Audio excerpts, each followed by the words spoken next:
다음 세 번째 그 연산에 대해서 한번 보도록 하겠습니다. 특히 이제 사칙 연산 네 가지 법칙 하면은 네 가지 법칙 더하고 빼고 곱하고 나누고 이것이 네 가지 법칙이죠. 자, 사칙 연산에 대해서 보도록 하죠. 어차피 그 우리가 다루는 컴퓨터는 우리말의 전자계산기로 번역되죠. 어쨌든 전자계산기라는 것은 계산을 해야 됩니다. 가장 기본적인 계산. 더하고 빼고 곱하고 나누는 거. 자, 그거부터 한번 봅시다. 자, 다음에 문장이 주어졌습니다. 자, 이 문장 C연으로 한번 보도록 하죠. 자, 여기 보시면은 하나라는 곳에 30을 넣습니다. 둘이라는 기억 공간에 70을 넣습니다. 값이라는 기억 공간은 나중에 활용을 위해서 하나 만들었고요. 자, 그런 다음에 값 이퀄 하나 플러스 둘이라고 했습니다. 이것이 무엇을 의미할까요? 라고 했을 때 결론적으로 얘기하면은 하나에 들어가 있는 값 불러서 30이네요. 둘에 들어가 있는 값 불러서 70이네요. 그 둘을 더해서 더한 결과가 100이죠. 그 100이 나온 결과를 값에다 넣어라 라는 뜻입니다. 자, 여기에 결과 한번 봅시다. 자, 그래서 화면에는 여기 보면은 %D는 이거는 하나를 불러와서 찍고요. 요 %D는 둘을 불러와서 찍고 요 %D는 계산 결과인 값을 불러다 찍어라 라는 모습입니다. 자, 그래서 여기 나온 모습은 30 찍고요.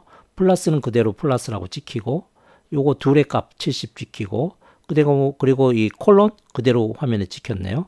그리고 이 % 값은 값에 있는 값을 불러다가 화면에 찍어서 100이라고 나온 겁니다.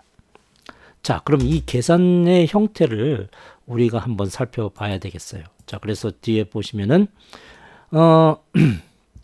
이 부분이 우리가 이해해야 될 핵심적인 부분이 되는데 이 내용이 의미하는 바가 바로 뭐냐? 좀 전에도 말씀드렸다시피 하나의 기억 장소의 값과 둘이라는 이름의 기억 장소의 값을 더해서 그래서 그 나온 결과를 값이라는 기억 장소에 넣어라는 이 명령은 우리가 이미 알고 있죠.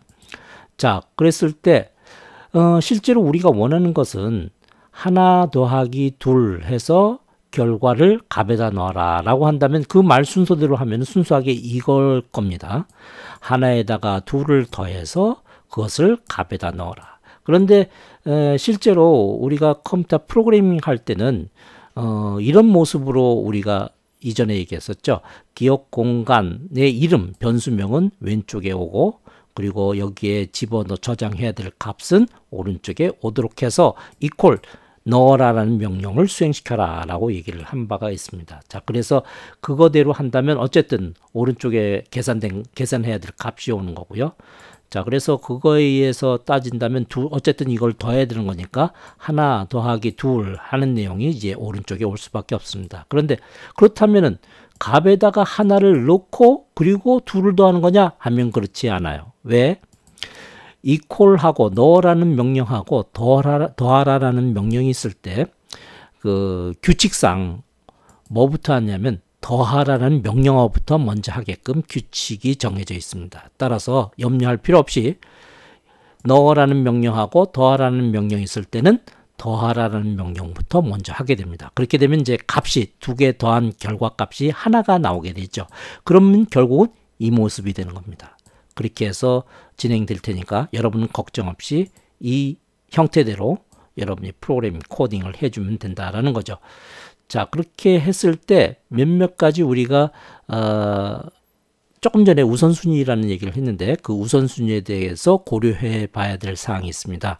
그 내용은 바로 다음 섹션에서 하도록 하죠. 자, 그걸 하기 전에 이 문제를 한번 우리가 한번 결과를 풀어보도록 합시다. 자, 위 프로그래밍 응용을 이용해 70 더하기 5의 결과값을 출력하도록 하시오. 자, 가보겠습니다.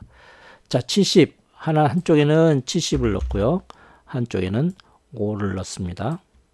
자, 그리고 그 계산 결과를 집어넣기 위해서 값이라는 이름의 기억 공간 만들고요. 자, 그래서 이 둘을 더한 값을 출력토록 해라. 여기에다가 여기는 플러스라고 굳이 쓰지 말고 이렇게 씁시다. 그러면은 그래서 돌려보면은 여기 퍼센트 D 값 하나 값 불러올 거고요. 플러스는 그대로 화면에 찍힐 거고, 요 플러스 퍼센트 D가 이 둘의 값을 불러와서 10진수로 그리고 그대로 찍힐 거고요. 요거는 이렇게 쓰는 것보다 이렇게 쓰는 게 좀 더 멋있겠네요. 자, 그래서 돌려보도록 하겠습니다. 자, 그리고 다시 돌려보도록 하죠. 자, 그러면 이제 요 모습이 나온 거네요. 70 더하기 5 이퀄은 그대로 화면에 찍힐 거고요. 이제 75 결과값 값을 불러와서 75라고 찍힐 거예요. 자, 그럼 이번에는 뺄셈. 문제상 자, 여기 70 빼기 5의 결과값을 출력토록 하시죠. 자, 그럼 70 빼기 5는 요것만 바꾸면 되겠네요. 자, 요거 빼기 놓고 그럼 결과는 값에 들어갈 거고 그 값을 불러다 찍어라. 그럼 요거 빼기 모습을 이렇게 화면에 그대로 표시하면 되겠네요. 자, 그래서 출력해 보면 70 빼기 5는 65라고 화면에 나오고. 자, 그 다음에 70 곱하기 5. 70 곱하기 5는 여기에 요 둘을 곱한 값을 값에다 넣고 싶은 거니까 곱하기는 바로 아스테리카라는 기호를 이용합니다. 우리가 흔히 얘기하는 곱하기라는 것의 의미인 X, 이 표시를 하게 되면 이 컴파일러가 이해를 못해요. 이게 문자 X인지 곱하라는 뜻인지 혼동이 오기 때문에 우리는 약속을 정했습니다. 곱하기는 이걸로 하자라고요.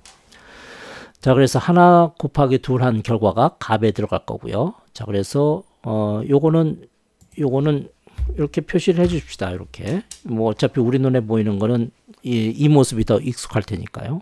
자, 그래서 돌리면은 자, 이 모습대로 나오겠네요. 예, 나누기는 어떻게 하면 된다고요? 자, 나누기는 기호는 이겁니다. 자, 그래서 이 기호를 사용해야겠네요. 그래서 여기에 70 나누기 5라는 의미로 이걸로 해야 될 거고요. 자, 그러면 그 결과가 값에 들어가겠죠. 자, 요건 나누기 기호는 자판기 앞만 찾아봐도 안 보입니다. 그러니까 그냥 나누기라고 씁시다. 네. 그렇게 쓰죠. 네. 그러면은 결과 화면은 70 나누기 5는 14 이렇게 나오겠네요. 자, 이렇게 해서 문제까지 풀어봤습니다. 자, 다음 섹션으로 넘어가도록 하죠.